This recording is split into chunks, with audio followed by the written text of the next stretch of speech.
Ọlọ́run tó tóbi, Ọlọ́run bàbá àgbà. Ọlọ́run tó tóbi o, Ọlọ́run bàbá àgbà o. Ayé kò gbà á mọ́ o, ó fọ̀run ṣe ibùgbé. Ọ̀run kò gbà á mọ́ o, ó wá fàyè ṣàpótí tìsẹ̀ rẹ̀ o. Ọlọ́run tó tóbi, Ọlọ́run bàbá àgbà o. Ọlọ́run tó tóbi, Ọlọ́run bàbá àgbàlagbà o. Ọlọ́run tó tóbi ni o, Ọlọ́run bàbá àgbà. Ayé kò gbà á mọ́ o, ó fọ̀run ṣe ibùgbé. Ọ̀run kò gbà á mọ́ o, ó wá fàyè ṣàpótí tìsẹ̀ rẹ̀ o. Ọlọ́run tó tóbi, Ọlọ́run bàbá àgbà. Ọlọ́run tó tóbi, ó tóbi ju gbogbo ayé lọ.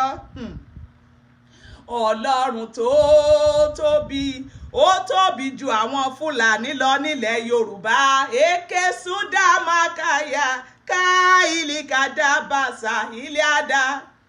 Ó tóbi ju àwọn gọ́vnà lọ nílẹ̀ Yorùbá o.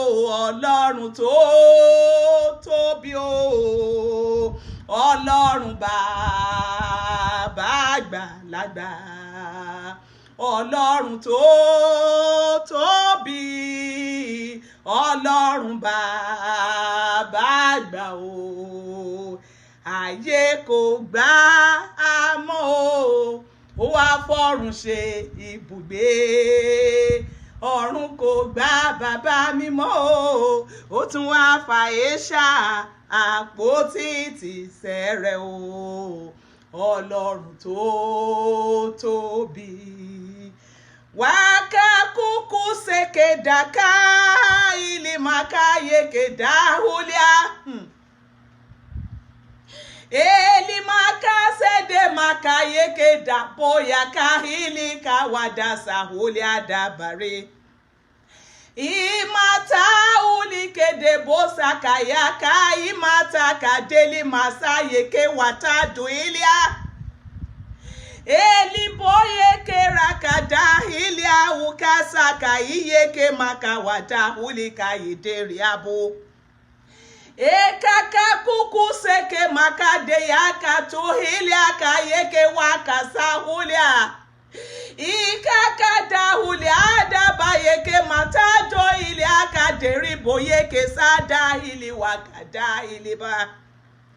Ọlọ́run tó tóbi, Ọlọ́run tí a sìn lórílẹ̀-èdè Yorùbá. Ọlọ́run tó lágbára ju gbogbo ayé lọ. Ọlọ́run tó ní gbogbo agbára láyé àti lọ́run ní ìkáwọ́ ìkàsẹ̀ rẹ̀ ni bàbá tí a ń sìn nílẹ̀ Yorùbá o. Ọlọ́run tó tóbi, Ọlọ́run bàbá àgbàlagbà, arúgbó ọjọ́, àdàgbà máa pààrọ̀ iye gbanigbanigbanigbanigbanigbanigbanigbanigbani tí a sáyà. Ògbénu Múdí Aṣọlá, ògbénu Adélébọ̀ Ṣògo ni bàbá mi tí a ń sìn nílẹ̀ Yorùbá. Àtọ́rí ẹni sùn ọ̀ṣẹ́, ọba àwọn ọba, olúwa àwọn olúwa. Gbanigbanigbanigbanigbanigbani níjọ́ ọ̀nà lè. Ọ̀nà lè nílẹ̀ Yorùbá máa ti ṣàwà sọ̀dọ̀ rẹ̀ ò bàbá. Waka kuku dele masa ili adabo yeke saku ili daka yeke mata lo da saka ili ada. Eli amaka suda ili wakase darima yabasu ili daka ili ma. Eke kuku satama kayukula debo yeke saku ili kadeke maka yeke sa holi adaba ili. Olúwa ọ̀nà lé nílẹ̀ Yorùbá ń ké pè ọ́ ní wákàtí yọ Ọlọ́run ayọ̀ àwa. Àwa kò máa lẹ́ lómìíràn lẹ́yìn rẹ̀ o. Ayérayé Ọlọ́run ìmọ́lẹ̀. Ògbìgbà tí gbẹlẹ́ṣẹ̀ la máa ti ké pè ọ́ Ọlọ́run wa. Gbanigbanigbani tí àsáyà gbanigbani níjọ́ náà lè. Gbanigbanigbanigbanigbanigbanigbani ọlọ́wọ́ gbọgbọrọ tí ń yọ ọmọ rẹ̀ nínú ọ̀fìn ayé ọba àwọn ọba olúwa àwọn olúwa. Kìnìún ẹ̀yà Júdà máa ké pè ọ́ lórílẹ̀‐èdè Yorùbá ó bàbá wa.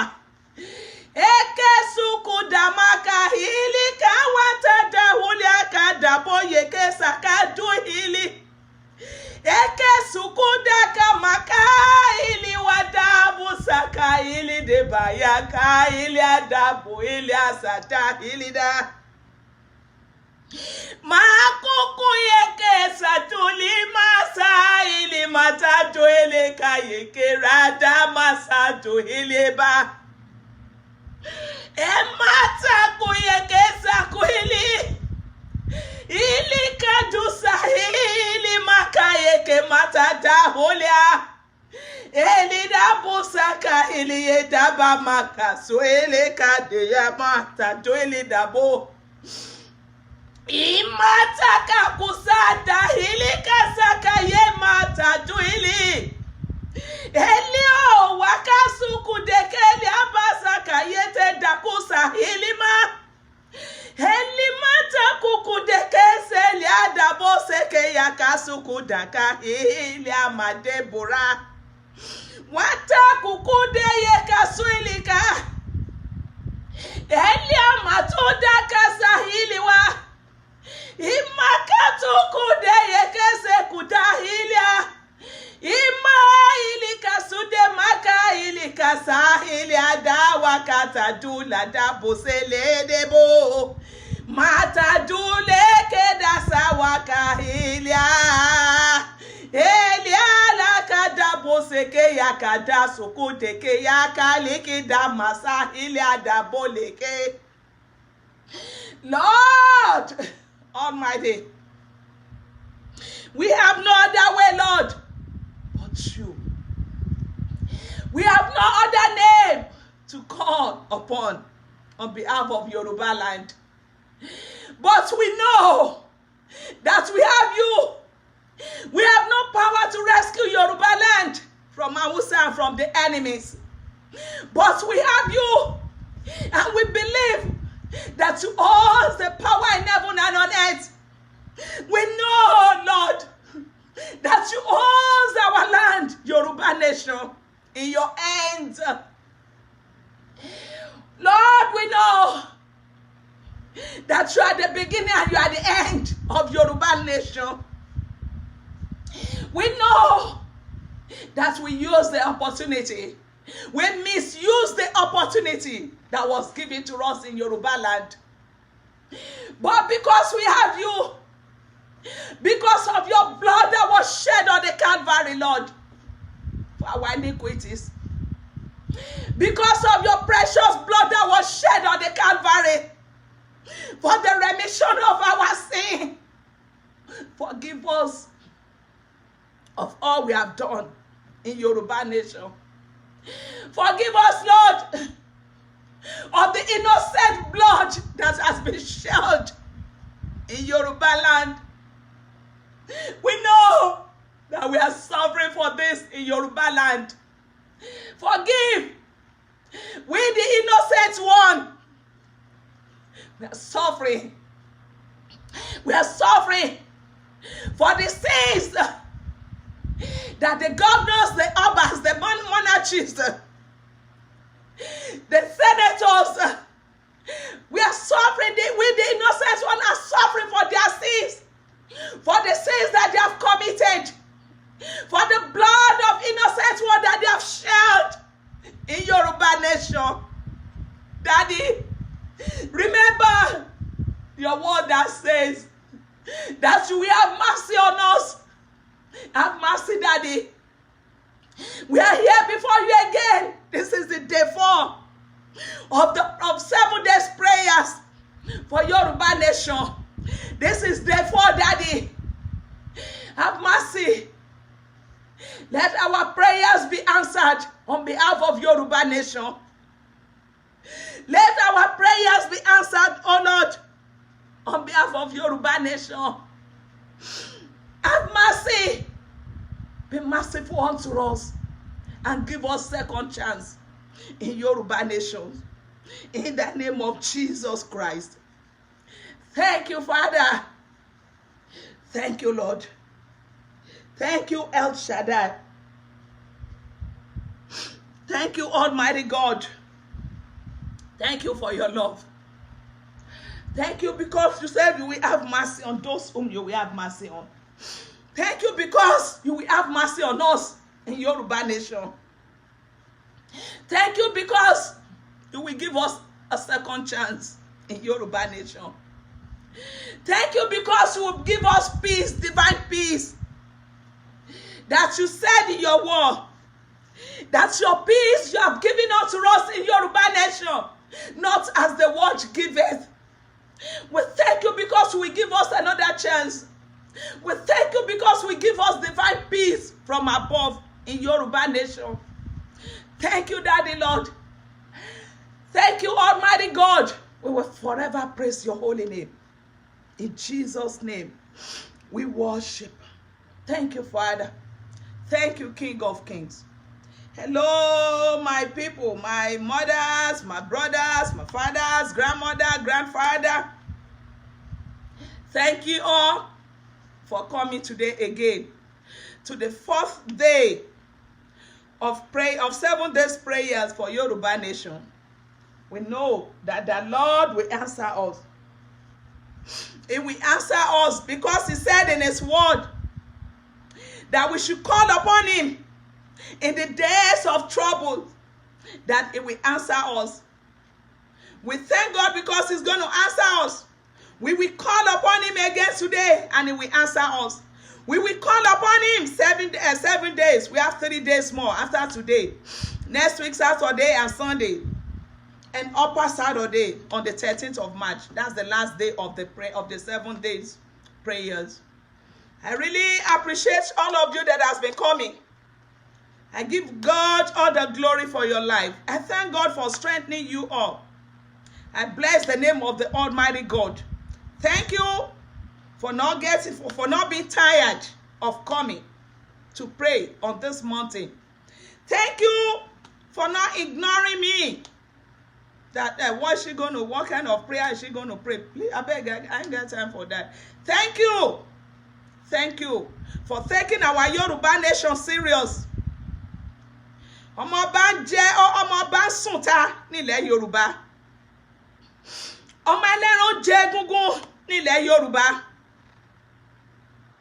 Ọmọ aláṣọ ń wọ àkísà nílẹ̀ Yorùbá.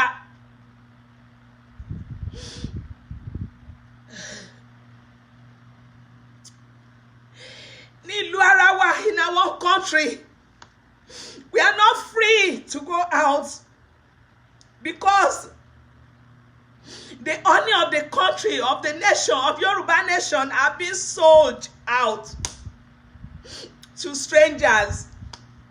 Because the milk and the honors of Yoruba nation have been sold out, has been sold to Fulani for a long time. But we have the belief that the Lord will have mercy on us and he will bring our nation back to us, that our nation Yoruba. We have the belief that as we will call upon him and he will bring that Yoruba nation back for us. The peace and honey, the milk and honey, we come back to Yoruba nation as God liveth. We believe in God that he will do it. He is the owner of heaven and earth. He owns Yoruba nation. The Lord God Almighty himself is the owner of Yoruba nation, not Hausa, nor Fulani. So we have the belief that as we will call upon him, he will answer us. He will bring back our milk and our honey in Yoruba nation. He will give us divine peace. He will give us second chance in Yoruba nation. The Lord will give us second chance. Ìgbà rere yóò tún padà wá sí ilẹ̀ Yorùbá. Ìgbà ọ̀tun yóò dé bá wa ní ilẹ̀ Yorùbá ní orúkọ Jésù Kristi olùgbàlà. Ìgbà ọ̀tun yóò dé bá wa ní ilẹ̀ Yorùbá ní orúkọ Jésù Kristi olùgbàlà. Ìgbà ọ̀tun yóò padà dé bá wa ní orílẹ̀-èdè Yorùbá ní orúkọ Ọlọ́run àwọn ọmọ ogun Ísírẹ́lì. Ẹ̀mí mímọ́ yóò gba ìlú wa fún wa lágbàtán. Olórin yẹn tó ní ké pé bàbá yóò sì gbọ́. Ké pé bàbá yóò dá ọ lóhùn o. Alágbàwí ẹ̀dá. Ké pé bàbá yóò sì gbọ́. Àwa ò ké pé bàbá. Lórí orílẹ̀-èdè Yorùbá, àwa ò ké pé Ọlọ́run àwọn ọmọ ogun Ísírẹ́lì yóò sì dá wa lóhùn. Àwa ò ké pé Ọlọ́run àwọn ọmọ ogun Ísírẹ́lì lórí orílẹ̀-èdè Yorùbá yóò sì dá wa lóhùn. Ọlọ́run alágbára, Ọlọ́run ẹ̀san, Ọlọ́run sì jẹ́ ológun lÓlúwa, ológun sì ni orúkọ rẹ̀ ń jẹ́. Òun ló lórí ogun wa nílẹ̀ Yorùbá. Ọlọ́run àwọn ọmọ ogun Ísírẹ́lì ni olórí ogun wa nílẹ̀ Yorùbá. Ẹ̀mí mímọ́ ni olórí ogun wa nílẹ̀ Yorùbá. Àwa kò ní ohun ìjà kankan, ṣùgbọ́n àwa ní Ọlọ́run tó ní gbogbo ohun ìjà níkàáwọ́ àti níkàásẹ̀ rẹ̀. Àwa kò ní AK-47 ní orílẹ̀-èdè Yorùbá, ṣùgbọ́n àwa ní ẹnìkan tó ní agbára ju AK-47. Ó kúkú ń jẹ́rìí ara rẹ̀. Olórin yẹn ní mo jẹ́rìí bàbá tí mo ní. Bàbá ńlá tó lágbára ju gbogbo ayé lọ ni. Ó lágbára ju àwọn Haúsá, ó lágbára ju àwọn Fúlàní. Bàbá mi tó lágbára ju ayé lọ. Wòlíì mi Ọlọ́run mi ni. Kò jẹ́ fi mí tọrẹ fèṣù láti dá lóró. A jẹ́rìí Ọlọ́run ayọ̀ wa ní orílẹ̀-èdè Yorùbá. Bàbá wa tó ní agbára ju gbogbo ayé lọ. Bàbá wa tó ní agbára ju gọ́vnà lọ. Bàbá wa Ọlọ́run àwọn ọmọ ogun Ísírẹ́lì tó ní agbára ju Tinubu lọ.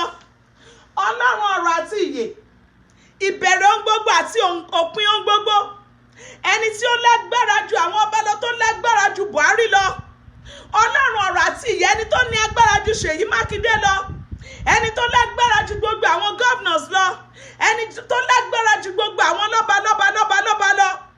Ọlọ́run alágbára tó lágbára ju àwọn Fúlàní lọ. Ẹ̀mí àwọn wòlíì tó lágbára ju àwọn Haúsá lọ. Kí ni ò lè ṣe? Kí ló lè ṣe Ọlọ́run mi? Kí ló lè ṣe? Yaka kuku sede makayeke lada iliada. Ili basaku ili tede akawasuku kade makadeke sakulidi kasa iliadabo. Kí ló lè ṣe Ọlọ́run mi? Kí ló lè ṣe? Ìwọ tí ó dá ayé àtọ̀run, kí ló lè ṣe? Kí ló lè ṣe Ọlọ́run mi? Kí ló lè ṣe? Ó ga jù wọ́n lọ, yes bàbá mi ga jù àwọn Fúlàní lọ lórílẹ̀-èdè Yorùbá. Ó ga jù wọ́n lọ, bẹ́ẹ̀ ni ó ga jù gbogbo àwọn governors lọ. Ó ga jù wọ́n lọ bàbá, bẹ́ẹ̀ ni ó ga jù Buhari lọ. Ọlọ́run bàbá tó láyé àti ọ̀run ó ga jù Tinubu lọ.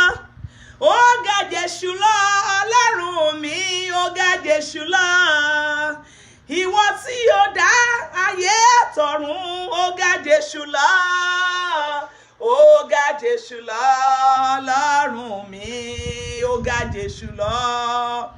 A ní Ọlọ́run tí ó ga jù gbogbo ayé lọ nílẹ̀ Yorùbá.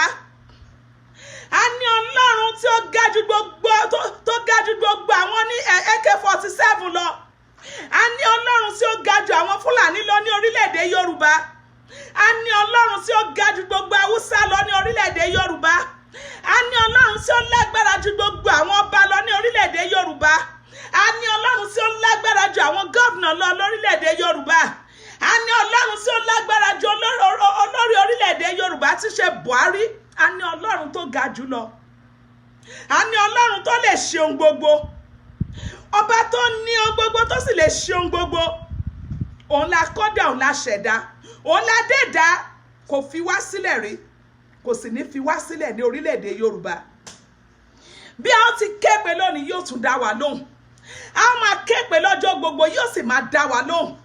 Ẹ̀yin náà ẹ ṣáà rí àwọn èsì àdúrà wa tọ́lọ́run ti ń gbọ́. A ti ń rí pé Ọlọ́run gbọ́ àdúrà wa. Ẹ wo ohun tó ṣẹlẹ̀ ní ìjẹta bí kan, yes, ní ìjẹta, ní Friday or something, tí àwọn ìjọba Nàìjíríà wọ́n lọ kó àwọn àmì sí junction Guru Maharaj. Wọ́n kó àwọn DSS síbẹ̀, wọ́n kó àwọn àmì síbẹ̀, wọ́n kó àwọn ọlọ́pàá síbẹ̀ pẹ̀lú AK-47 torí pé wọ́n gbọ́ wípé Sunday Igboho fẹ́ kọjá, pé òun lọ sí Èkó, on his way to Lagos. Wọ́n wá lọ kó gbogbo ohun ìjà wọn, wọ́n sọ ara wọn dà Pharaoh. Àwa ọmọ Yorùbá náà àwa jẹ́ Israelite. Àwọn federal government Nàìjíríà wá sọ̀rọ̀ àwọn dà Pharaoh lọ́nà. Wọ́n dúró sọ́nà, wọ́n kó gbogbo ìjà wọn jọ, wọ́n dúró sí Guru Maharaj junction. Wọ́n dúró de Sunday Igboho, ẹni tí Ọlọ́run dá. Ẹni tí Ọlọ́run dá, akọni tí Ọlọ́run fúnra rẹ̀ dá láti àjùlé ọ̀run, tó jẹ́ pé kò ń gan ò mọ ibi tí agbára ń wà nínú ara rẹ̀, kò mọ̀. Ó gan ò mọ ibi tí agbára rẹ̀ wà. Ẹni tí Ọlọ́run dá tó yàn án gẹ́gẹ́ bó ṣe yan Mósè wípé kó ṣáájú àwọn ọmọ Ísírẹ́lì. Ọlọ́run yan Mósè wípé kó ṣáájú àwọn ọmọ Ísírẹ́lì láti ja ogun Fáráò. Gbogbo tí Ọlọ́run ṣe ń direct Mósè, àwọn Ísírẹ́lì ń tẹ̀lé, wọ́n tẹ̀lé. Bí ogun tí àwa ọmọ Yorùbá ń jà lónìí náà nìyẹn. Ọlọ́run ó yan Sunday Igboho, ó yàn gẹ́gẹ́ bí aṣáájú wa bí Mósè, pé káwọn ọmọ Yorùbá máa tẹ̀lé, nítorí pé òun ti ẹ̀kú ìbẹ̀ pẹ̀lú agbára láti òde ọ̀run wá. Agbára tó ju agbára lọ, agbára tí ẹnìkan kan ò lè rí ìdí rẹ̀, tí Ọlọ́run ti fi ẹ̀kú ìbí Sunday Igboho láti òde ọ̀run wá. Àwọn ẹlẹ́lẹ́yà, àwọn asínwín tó pera wọn ní government, ní federal government ní Nàìjíríà, àwọn asínwín, àwọn ẹlẹ́lẹ́yà, àwọn dìndìnrìn, gẹ́gẹ́ bí Máyégún ṣe máa ń pè wọ́n, àwọn dìndìnrìn. Wọ́n wá lọ kó gbogbo ìjàjọ sí junction Guru Maharaj, pé tí Sunday Igboho bá ti kọjá níbẹ̀ kan gbé. Ó mà ṣe o, ó mà ṣe ẹ̀dẹ̀yẹ dára yín láàmú. Òfò lẹ mú ẹ̀yin gọ́fẹ̀mẹ̀ntì Nàìjíríà, òfò lẹ mú lórí orílẹ̀-èdè Yorùbá. Ọlọ́run ti fi yín lé wa lọ́wọ́. Bẹ́ẹ̀ ni gẹ́gẹ́ bí David àti Filistia gbogbo ẹ̀yin ọ̀tá wa lórílẹ̀-èdè Yorùbá, gbogbo yín pátá la máa bẹ́ ọ̀run yín dànù. A máa fi yín ṣe ìtẹ̀lẹ̀ ní lórúkọ Jésù Olùgbàlà. Ìgbà tí Sunday Igboho sì dé ọ̀dọ̀ àwọn tó kó irin ìjàlé lọ́wọ́ pé kán lọ gbé wá. Ìgbà tó débẹ̀ ṣe ọwọ́ wọn ò ká. Wọ́n darìn dè, gbogbo wọn confused. Odidi àmì náà èyí tó ń gbé AK-47 lé lọ́wọ́, ó ju AK-47, ó gbé sórí mọ́tò, ó ju sórí mọ́tò, ó misbehave, ó rìn dè. Nítorí pé àwọn ogun ọ̀run ti arrest gbogbo wọn kí Sunday Igboho tó dọ́dọ̀ wọn. Àwọn ogun ọ̀run ti arrest wọn kí Sunday Igboho tó débẹ̀. Gbogbo wọn wà confused. Àmì yẹn mò ń wo nínú fídíò yẹn, ó ń jìnnà dànràndàn, ó ń jìnnà kò tí ẹ̀ mọ what to do. Mo ní wọn lè gbé ìbọn ẹ̀ tó gbé sí orí mọ́tò yẹn kan fi pa síbẹ̀ dànù. Ìbáwọn náà pa àwọn ọmọ Yorùbá ni, wọ́n pa àwọn náà dànù, kò sẹ́ṣẹ̀ ń bẹ́ẹ̀. Ọlọ́run ò bínú sí nítorí pé defensive tactics ni. Kò sí ohun tí a ṣe for now ní orílẹ̀-èdè Yorùbá tí Ọlọ́run bínú sí wa, no. Nítorí pé defensive tactics ni. Ó gbé ìjà wá bá mi, ó fẹ́ pa mí, Ọlọ́run dẹ̀ fún mi ní agbára láti pa ẹ́ ṣáájú kó lè rí mi pa. Nítorí pé mo ní Ọlọ́run, nítorí pé mo ní agbára tó ju agbára lọ, agbára Ọlọ́run àwọn ọmọ ogun Ísírẹ́lì. Defensive tactics ni. Kò sí iye ẹ̀jẹ̀ àwọn Fúlàní ta sílẹ̀ tí ó jẹ́ ẹ̀ṣẹ̀ nínú ayé wa nílẹ̀ Yorùbá. Defensive tactics ni. To God be the glory. Sunday Igboho kọjá wọn lọ gbogbo àti àwọn ẹ̀ńtọ́rẹ̀ǹdì àwọn gbogbo àwọn ọmọ tọ́lọ́run yàn tán tẹ̀lé tán bá ja ogun náà. Ọmọ di aṣọ ẹ̀ wọ́n mú aṣọ ó bọ́ dànù fún wọn. Ṣaṣọ lẹ fẹ́ gbà ìgbà. Ó kú pàǹtì sí nídìí akọni ènìyàn tí Ọlọ́run ti dá látòde ọ̀run wá. Ẹ jẹ́ má ṣe ọ̀tá Sunday Igboho, I'm sorry. Ẹni bá ṣe ọ̀tá Sunday Igboho lára yóò fẹ́ parẹ́ bí ewé mọ́ínmọ́ín. Sorry. Ẹni bá ṣe ọ̀tá ẹnikẹ́ni nínú wa. Àwọn tá ń kígbe tọ́tọ́tọ́ tá ń jà lórí ọ̀rọ̀ orílẹ̀-èdè Yorùbá. Ẹni tó bá ẹ̀mí o, títí kan èmi fúnra mi, títí kan Koiki, títí kan Ìyá Dára àti gbogbo àwọn bẹ́ẹ̀ bẹ́ẹ̀ lọ. Títí kan Sunday Igboho àtàwọn tó ń tẹ̀lé tó bá ń jagun. Ẹni tó bá ṣe ọ̀tá wa nínú yín, nínú ẹnikẹ́ni ní orílẹ̀-èdè Nàìjíríà, ẹni bá ṣe ọ̀tá ó fẹ́ parẹ́ bí ewé mọ́ínmọ́ín ni.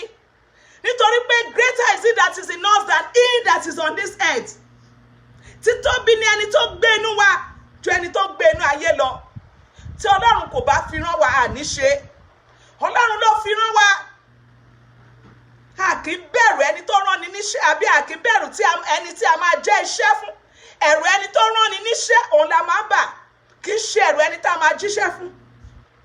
Bẹ́ẹ̀ ni Ọlọ́run sọ fún mi wípé bó jẹ́ èèyàn kan ṣoṣo ló plug in sí orí Facebook sí orí òkè yìí pẹ̀lú mi láti gbàdúrà yìí kí n ṣáà máa gbà á lọ.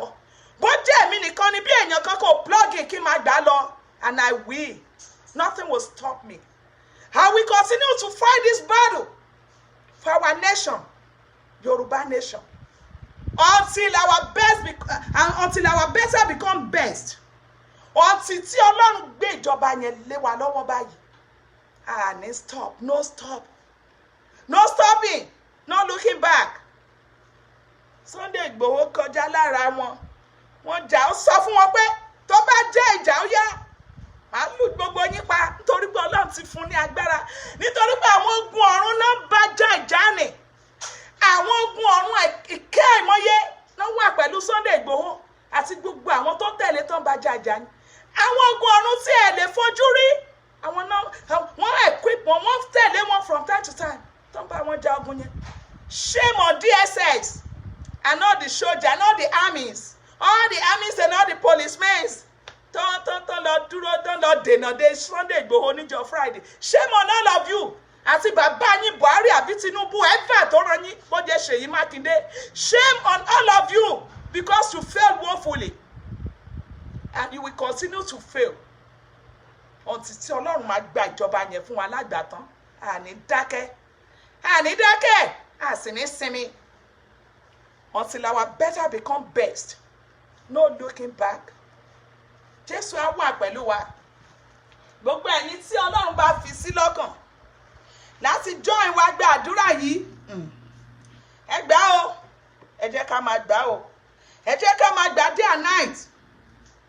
Ẹ jẹ́ ká máa gbà lọ́sàn ká máa gbà lóru. Bí 7 days yìí gan tó bá tiẹ̀ parí gan ẹ má jẹ́ àdákẹ́. Ká sì máa gbà nínú ilé wa. Ká máa gbà níbi iṣẹ́ wa. Bá ṣe ń lọ tá ń bọ̀ ká máa gba àdúrà yìí. Ká máa gba àdúrà yìí. Olúwa ṣẹ́gun fún orílẹ̀-èdè Yorùbá. Olúwa ṣẹ́gun fún orílẹ̀-èdè Yorùbá. Olúwa gbé ìjọba Yorùbá fún wa. Tí wọ́n bá ní wọn náà bá kọ̀ tán bá ní pé wọ́n ní jẹ́ ká gbà lẹ́rù á gbà ní èlé ó wà nínú Bíbélì. Only right from the time of John the Baptist. Only the kingdom of heaven suffereth violence. And violence taketh it by force. Ó wà nínú Bíbélì. So what we are doing is biblical. Oh yes, I have no doubt. I have no doubt. And I'm not shaking, not looking back. Until unmovable has been moved out of Yoruba land. Until unshakable has been shaken away out of Yoruba land. Not looking back, not stopping. No. The Lord will give us the strength to continue. Tàbá gbà tán ní orí bí kò tán síbẹ̀. Tẹ́ bá ṣe ń lọ tẹ́ ń bọ̀. Ẹ lọ bí iṣẹ́ ni ẹ wà, bí iṣẹ́ ni ẹ wà, lọ́nà odò ni ẹ wà, lọ́nà oko ni ẹ má gbà. Olúwa gba orílẹ̀-èdè Yorùbá fún wa. Olúwa gba orílẹ̀-èdè Yorùbá fún wa. Gbogbo àwọn tó fira wọn ṣe ọ̀tá lórí orílẹ̀-èdè Yorùbá. Olúwa pa wọ́n run. Gẹ́gẹ́ bí ó ṣe pa Sódómù àti Gòmórà run. Olúwa pa wọ́n run. Olúwa kàn pa wọ́n run. Gẹ́gẹ́ bí ó ṣe pa Fáráò àti ohun ìjà rẹ̀. Bó ṣe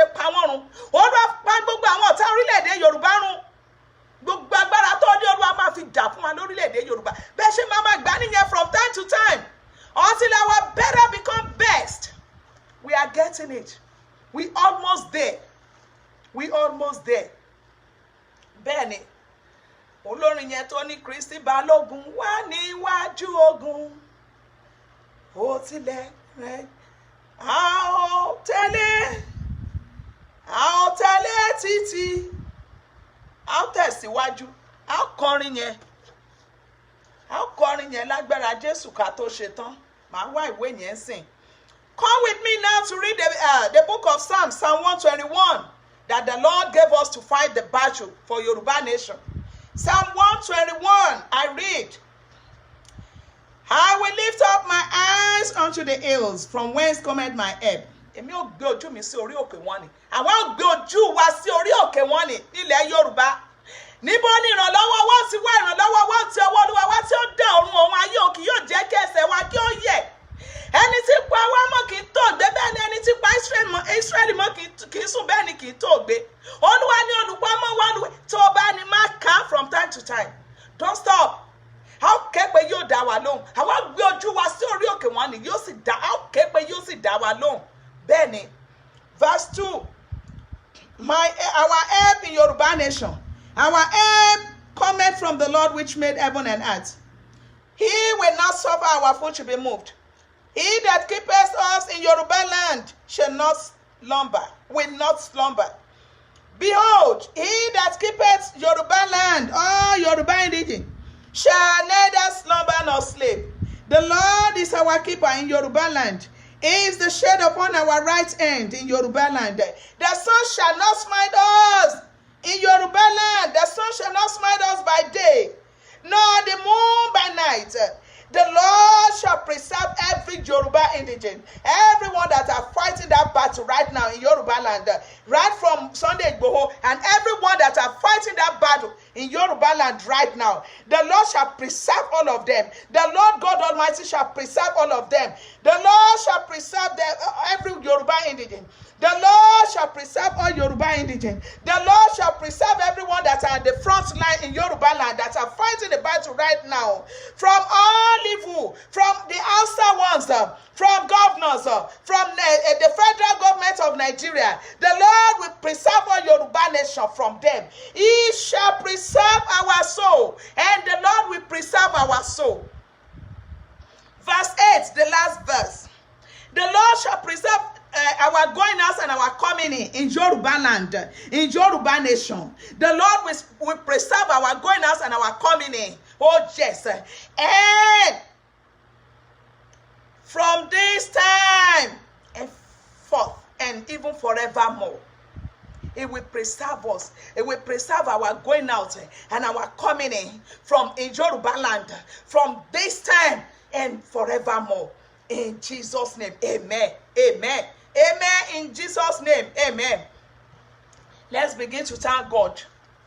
Let's begin to thank God. Let's begin to thank God. Let's begin to thank God. Let's begin to praise the Almighty God. Fún ibi tó ti bẹ̀rẹ̀, fún ibi tó bá wa ja ìjà náà dé lónìí. Fún ibi tí Ọlọ́run mú wa lọ ní orílẹ̀-èdè Yorùbá, Eke Kuku Sakada, Ilé Amaka, Watada, Libo. Níbi tí Ọlọ́run mú wa lọ nílẹ̀ Yorùbá, ẹ jẹ́ ká bẹ̀rẹ̀ sí ní yin Ọlọ́run. Ẹ jẹ́ ká bẹ̀rẹ̀ sí ní yin Ọlọ́run. Ẹ jẹ́ ká bẹ̀rẹ̀ sí ní yin Ọlọ́run. Fún ibi tó ti bẹ̀rẹ̀ ìjà wa lórílẹ̀-èdè Yorùbá.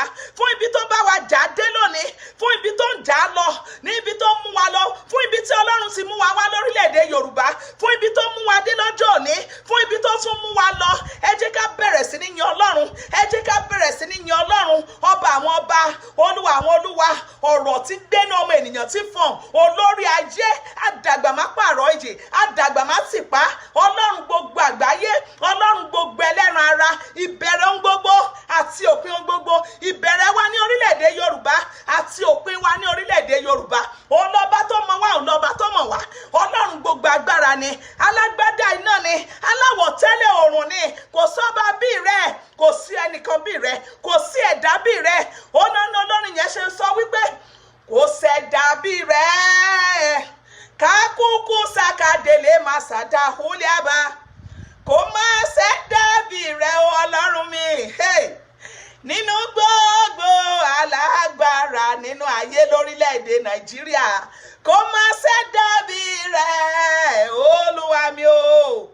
kò sọ bàbí rẹ̀ olórí ayé wa dàgbà má pààrọ̀ iye bàbá mi àtòríṣẹ́ òkò máa ṣẹ́dàbí rẹ̀ kò sọ bàbí rẹ̀ o ọlọ́run wa nílẹ̀ yorùbá ní orílẹ̀-èdè nàìjíríà tó kógun ti ilẹ̀ yorùbá kò sọ bàbí rẹ̀ olúwa kò sí ọba bíi tirẹ̀ ọlọ́run gbogbo àgbáyé múnimúni panipani keke sukagada bulia eke kukudeleke seda hilia makawata hilimo agagugudogo agagegese agagege kakui agaka hulide agaka ba agaka de delaka hili lakausaka gayili masa ada kuku de bai sakuta da suda kasele de bose ilima kò sọ bàbí rẹ ọlọ́run mi gbogbo agbára láyé àti lọ́run bẹ ní ọwọ́ rẹ kò sí lọ́wọ́ haúsá o kò má sí lọ́wọ́ fúlàní o gbogbo agbára jésù lọ́wọ́ rẹ ló wà o gbogbo agbára lórílẹ̀‐èdè yorùbá o ní yorùbá nation o gbogbo agbára o jésù lọ́wọ́ rẹ ló wà bàbá lọ́wọ́ rẹ ló wà o gbogbo agbára láyé gbogbo agbára jésù lọ́wọ́ rẹ ló wà o kò sí lọ́wọ́ haúsá kankan kò má sí lọ́wọ́ fúlàní o kò má sí lọ́wọ́ tinubu kò má sí lọ́wọ́ àwọn ọba kò sí lọ́wọ́ ṣèyí mákindé o agbára ayé kò má sí lọ́wọ́ buhari o gbogbo agbára o kéèké sùdàmàkà hílíàbá gbogbo agbára jésù lọ́wọ́ rẹ ló wà o ọwọ́ rẹ ló wà bàbá olúwa ẹ ṣeun olúwa gbé yín ga nítorí pé gbogbo agbára láyé àti lọ́run ni a ti fi fún yín agbára láti pa agbára láti fi àwọn haúsá ṣòfò dànù kúrò lórílẹ̀‐èdè yorùbá agbára láti fi àwọn fúlàní ṣòfò dànù kúrò lórílẹ̀‐èdè yorùbá agbára láti fi gbogbo àwọn ọ̀tá orílẹ̀‐èdè yorùbá agbára láti fi wọ́n ṣòfò dànù ọbẹ̀ lọ́wọ́ rẹ bàbá olúwa ẹ ṣé jagunjagun lóde ọ̀run olúwa ẹ ṣeun olúwa ẹ ṣeun nítorí pé sọ wípé ìjà náà kì í ṣe tiwa ẹni tiyín ni ẹ̀yin ò já ẹ sì fún wa ní ìsinmi ní orílẹ̀‐èdè yorùbá ológun lolúwa jagunjagun ní orúkọ rẹ̀ ológun lolúwa ológun lolúwa ológun ni bàbá mi o jagunjagun ní orúkọ rẹ̀ ológun lolúwa olúwa ẹ ṣeun nítorí pé jagunjagun ní orúkọ yín jẹ́ nítorí pé ológun ni yín ẹ̀yin ló ń ja ogun náà lọ lórílẹ̀‐èdè yorùbá olúwa ẹ ṣeun a gbé yín ga àmọrírì oore yín lórí orílẹ̀‐èdè yorùbá àmọrírì oore yín nítorí náà ni a ṣe para wa pọ̀ ní wákàtí ọ̀wọ̀ yìí nítorí náà ni a ṣe pa ọkàn pọ̀ tá pẹ́ẹ́nu pọ̀ ní wákàtí ọ̀wọ̀ yìí láti sọ pé ẹ ṣé láti fi gbogbo ẹnu wa sọ wípé ẹ ṣé olúwa níbi tí ẹ bá wa bá ọ̀rọ̀ náà dé lórílẹ̀‐èdè yorùbá níbi tí ẹ mú wa lọ olúwa ẹ ṣeun nítorí pé a ní yín láti képe tí ẹ sì ń dá wa lóhùn olúwa ẹ ṣeun olórin yẹn ni mo dúpẹ́ olúwa torí pé mo ní ọ láti máa sáyà mo wá dúpẹ́ ọlọ́run mi o torí pé mo ní ọ láti máa pè o mo yìn ọ́ jésù mi torí pé mo ní ọ láti máa fẹ̀yìntì o a ní ọ láti máa képe àti láti máa sáyà a sì ní ọ lórílẹ̀‐èdè yorùbá láti máa fẹ̀yìntì olúwa ẹ ṣé ẹ gba ọpẹ́ kẹgbà yín wá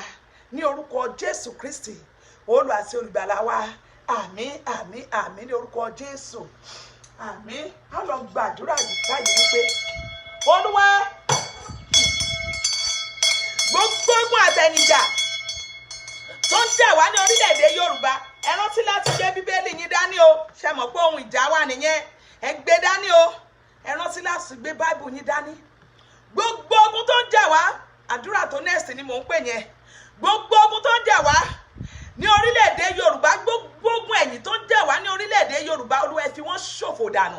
Àdúrà tá a fẹ́ gbà nìyẹn, ẹ sì máa gbà tọkàn tara ni, ẹ jọ̀ọ́ torí Ọlọ́run ẹ bá mi fi ọkàn gbà gẹ́gẹ́ bí mo ṣe ń fi ọkàn pé yẹn, ẹ gbà tọkàn tara.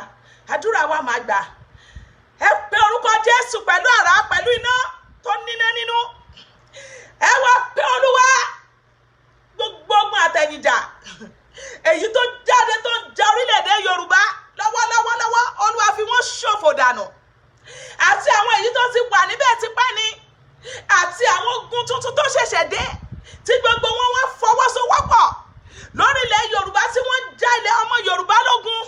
Olúwa fi wọ́n ṣòfò dànù. Ó yẹ gbàdúrà ní orúkọ Jésù olùgbàlà.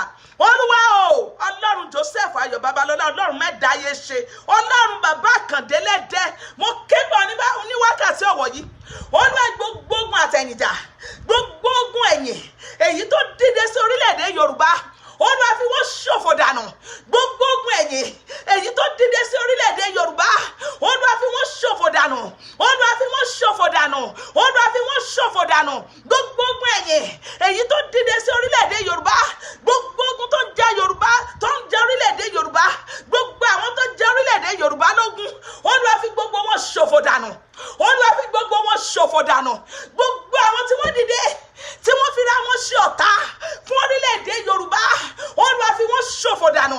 Olúwa fi wọ́n ṣòfò dànù. Olúwa fi wọ́n ṣòfò dànù ní orúkọ Jésù olùgbàlà. Bàbá, àwa kò ní ẹlòmíràn lẹ́yìn rẹ̀, àwa kò ní orúkọ mìíràn tí a ké pè lẹ́yìn orúkọ Jésù.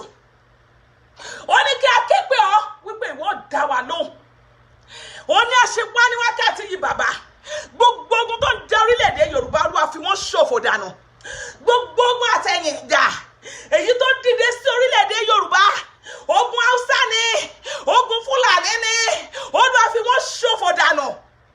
Gbogbo ogun látọ̀dọ̀ àwọn governors àti látọ̀dọ̀ àwọn lọ́balọ́balọ́ba, the monarchies, gbogbo ogun láti ọ̀dọ̀ Tinubu ni, Olúwa fi wọ́n ṣòfò dànù. Ilẹ̀ lanu kó gbọ́rọ̀, ilẹ̀ lanu, ìwọ ilẹ̀ lanu kó gbọ́rọ̀. Mo fẹ́ bá ọ sọ̀rọ̀ ní wákàtí yìí, mo fẹ́ bá ọ sọ̀rọ̀ ìwọ ilẹ̀, nítorí pé ìránṣẹ́ ló jẹ́, ìránṣẹ́ ni èmi náà jẹ́. Mo wá dúró sórí rẹ ìwọ ilẹ̀ tí ṣe ilẹ̀, mo dúró lórí rẹ, mo dára mi pọ̀ mọ́ àwọn tọ̀run, mọ́ àwọn áńgẹ́lì ọ̀run, fún ẹ̀mí mímọ́, pẹ̀lú àwọn ẹ̀mí mímọ́. Mo ti ẹnu mi bọ inú ibú ẹ̀jẹ̀ Jésù, ẹ̀jẹ̀ kíkan tó jáde ní ara Jésù ní orí igi àgbélébù. Mo wá lórí mi, mo wá pe agbára ìpè èyí tí bàbá fi pè mí, tó fi rán mi níṣẹ́. Mo pè ní wákàtí yìí, mo wá wí ní I am not compromising. No, I will not compromise with the devil.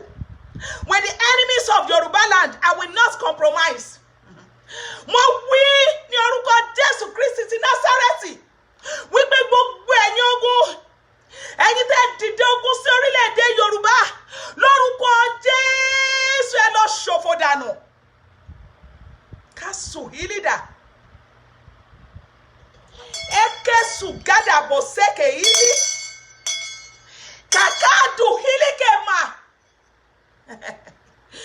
Olúwa, mo tún lọ lẹ́lẹ́kejì ní orúkọ Jésù Kristi olùgbàlà. Mo dúró lórí àpáta ayérayé tí ṣe Jésù Kristi olùgbàlà. Mo tún bá ìwọ ilẹ̀ sọ̀rọ̀ lẹ́ẹ̀kan sí, nítorí pé kò sí ẹnikẹ́ni tí a bí nínú obìnrin tó wà nínú ayé yìí tí ò ní tẹ́, tí ò kì í tẹ orí ilẹ̀ yìí. Kò sí ẹnikẹ́ni tí wọ́n bí nínú obìnrin tó wà nínú ayé yìí tí ò kì í narí sí ọ̀run. Kàkàsù hílídè, kò sí ẹnikẹ́ni tí wọ́n bí nínú obìnrin tó wà nínú ayé yìí, lórí ilẹ̀ alààyè yìí, tí ò kì í gba atẹ́gùn sára, tí atẹ́gùn ò kì í fẹ́ sí lójúmọ́, àbí tí kò kì í mu omi. Nítorí náà ni mo ṣe lọ ní ẹlẹ́ẹ̀kejì ní orúkọ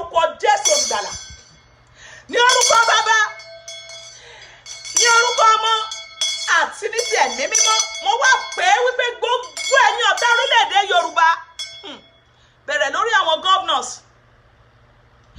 títí dé orí àwọn Haúsá, títí dé orí àwọn Fúlàní, títí dé orí àwọn sẹ́nẹ́tọ̀ ìkà, àwọn ọ̀tá orílẹ̀-èdè Yorùbá. Mo wá wí lẹ́lẹ́kejì wípé ní orúkọ Jésù Kristi ti Násárẹ́tì ẹ lọ ṣòfò dànù. Ó ti rí bẹ́ẹ̀. Ẹ̀mí mímọ́ mo tún lọ ní ẹlẹ́ẹ̀kẹta. Gẹ́gẹ́ dún sákà dáhìlì màkàwàkà tó dáhìlì gèdèbà. Ika kuku sekeda kahili masaka uliwata ili amaka sekeda boili. Kakahili gadusa ili matada boili gedebosaka gahili makada uwada. Wakatu kuseke kahili gahuili da. Matapo ni meri poseke kahuli masahili dabo. Mo lọ ní ẹlẹ́kẹta ní orúkọ Jésù Olùgbàlà. Orúkọ tí a kì í pè ṣeré, orúkọ tí a kì í pè jẹ́rìírọ́. Mo tún dúró lórí ìwọ ilẹ̀ nìyẹn, mo tún dúró lórí àpáta ayérayé tí ṣe Jésù Kristi Olùgbàlà. Mo tún dára mi pọ̀ mọ́ àwọn tọ̀run ní ẹlẹ́ẹ̀kẹta. Mo tún kí ẹnu mi mọ́ inú ibú ẹ̀jẹ̀ Jésù ní ẹlẹ́ẹ̀kẹta. And I decree with the decree of the Almighty God, mo pa àṣẹ gẹ́gẹ́ bí ọmọ aláṣẹ látòdì ọ̀run wá. Wọ́n tún sọ ní ẹlẹ́ẹ̀kẹta báyìí wípé gbogbo ẹ̀yin ọ̀tá orílẹ̀-èdè Yorùbá bẹ̀rẹ̀ lórí Tinubu títí dé orí Ṣèyí Mákindé, títí dé orí Buhari bàbá yín, títí dé orí àwọn Fúlàní, títí dé orí àwọn Haúsá, títí dé orí àwọn sẹ́nítọ̀ ìkà, títí dé orí àwọn gómìnà ìkà ní orúkọ Jésù Kristi ẹ lọ ṣòfò dànù. Ó ti rí bẹ́ẹ̀, ó sì ti ṣe bẹ́ẹ̀ ní orúkọ Jésù. Àṣẹ ọ̀run ti gùn ní orúkọ Jésù Kristi Olúwa àti Olùgbàlà wa. Àmín, àmín ní orúkọ Jésù Kristi. A wá gbàdúrà tó next báyìí wípé Olúwa wàá gbé Bíbélì rẹ dání ni gẹ́gẹ́ bí ọmọ akin, gẹ́gẹ́ bí ọmọ Ọlọ́run tí Ọlọ́run tó pẹ̀ tó yàn wípé kó lọ jagun fún orílẹ̀-èdè rẹ tí ṣe orílẹ̀-èdè Yorùbá. Ó tún gbé Bíbélì rẹ dání báyìí ó wípé ó tún pe orúkọ Jésù pẹ̀lú iná pẹ̀lú àrá. Ó wá sọ wípé Olúwa gbogbo ègún àti èpè tó bẹ nínú Bíbélì Olúwa fi dá gbogbo àwọn ọ̀tá orílẹ̀-èdè Yorùbá. Gbogbo ègún àti èpè èyí tó ń bẹ nínú Bíbélì Olúwa fi já gbogbo àwọn ọ̀tá orílẹ̀-èdè Yorùbá bẹ̀rẹ̀ lórí Tinubu títí dé orí Ṣèyí Mákindé, títí dé orí àwọn gọ́vnà ìkà, títí dé orí àwọn sẹ́nítọ̀ ìkà, títí dé orí Fúlàní, títí dé orí àwọn Haúsá, títí dé orí Buhari. Àní gbogbo ègún àti èpè tó ń bẹ nínú Bíbélì ní orúkọ Jésù Olúwa fi jà wọ́n. Olúwa fi jà wọ́n lógun, Olúwa fi jà wọ́n lógun, Olúwa fi jà wọ́n lógun ní orúkọ Jésù. Àní gbogbo ègún àti èpè tó ń bẹ nínú Bíbélì Olúwa fi jà gbogbo àwọn ọ̀tá orílẹ̀-èdè Yorùbá. Olúwa fi jà wọ́n lógun, Olúwa fi bá wọn jà. Gbogbo ègún àti èpè tó ń bẹ nínú Bíbélì Olúwa fi bá gbogbo àwọn ọ̀tá orílẹ̀-èdè Yorùbá jà. Olúwa fi bá wọn jà. Gbogbo àwọn ọ̀tá orílẹ̀-èdè Yorùbá Olúwa bá wọn jà nínú ìbínú rẹ̀. Olúwa bá wọn jà nínú ìbínú rẹ̀. Olúwa bá wọn jà nínú ìbínú rẹ̀. Gbogbo àwọn ọ̀tá orílẹ̀-èdè Yorùbá Olúwa bá wọn jà nínú ìbínú rẹ̀. Olúwa bá wọn jà nínú ìbínú rẹ̀. Olúwa bá wọn jà nínú ìbínú rẹ̀. Gbogbo ègún àti èpè tó ń bẹ nínú Bíbélì Olúwa fi bá wọn jà. Ó ti rí bẹ́ẹ̀. Àṣẹ ti gùn ní orúkọ Jésù, ní orúkọ Jésù Kristi Olúwa àti Olùgbàlà wa. Àmín, àmín, àmín Jésù. Ẹjọ́ ẹjẹ́ àgbà ẹyọ kan sí yìí báyìí wípé Olúwa òjò àlàáfíà rẹ Olúwa rọ̀ sí orílẹ̀-èdè Yorùbá. Nítorí pé onígbà àlàáfíà rẹ ló fi fún wa wípé kì í ṣe gẹ́gẹ́ bí ènìyàn ti fún ènìyàn. Ó ní àlàáfíà rẹ pípé òun ló fi fún wa. Ẹ wá gbà ní àdúrà. Olúwa o, àlàáfíà pípé Olúwa jẹ́ kó jọba ní orílẹ̀-èdè Yorùbá. Your peace, O Lord, your peace, O Lord, let your peace reign in our country, Yoruba nation. In the name of Jesus, ẹ lanu ẹ gbàdúrà ní orúkọ Jésù, ní orúkọ Jésù, ní orúkọ Jésù, ní agbára ẹ̀jẹ̀ Jésù. Olúwa o, òjò àlàáfíà rẹ, Olúwa rọ̀ sí orílẹ̀-èdè Yorùbá. Olúwa rọ̀ òjò àlàáfíà rẹ sí orílẹ̀-èdè Yorùbá.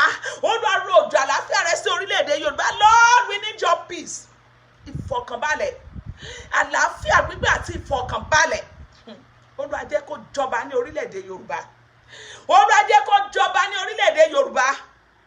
A máa yìn ọ́, a máa gbé ọ ga ní orúkọ Jésù Kristi, Olúwa àti olùgbàlà wa. Àmín, àmín, àmín ní orúkọ Jésù, ní orúkọ Jésù, ní orúkọ Jésù, ní agbára ẹ̀jẹ̀ Jésù. Olúwa, wíwí ni tiwa, ṣùgbọ́n àṣẹ ń bẹ lọ́wọ́ rẹ Ọlọ́run àwọn ọmọ ogun Ísírẹ́lì. Àṣẹ ń bẹ lọ́wọ́ rẹ Ọlọ́run Joseph Ayọ̀ Babalọ́lá.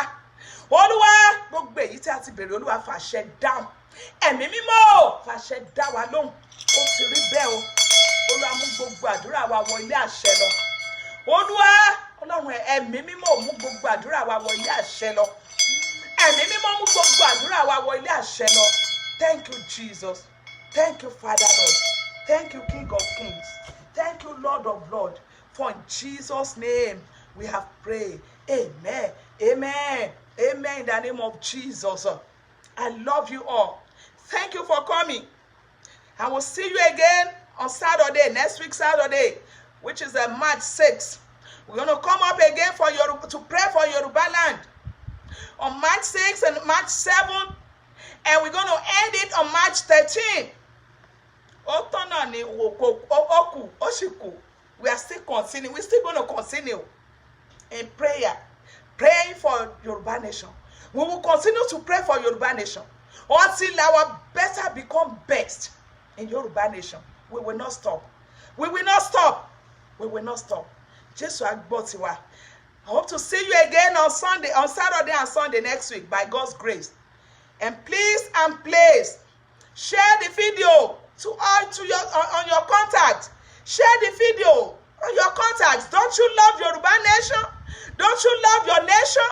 Share the video. Let everybody pray together with us. Share to your friends. Share to your family. Let them pray for Yoruba nation. Look at how they are killing everybody there. Do you love it? Share, and like, pray. Let's pray. Let's let every one of us gather ourselves together and pray. Pray for the nation. Pray for the nation. Go to my YouTube, Oluwa. Pick prayer points there for Yoruba nation. We got 7 days prayers for Yoruba nation. Go to my YouTube. Go to my Facebook. It's on Oluwa. And join us if you are with us. I love you all with the love of God. Share.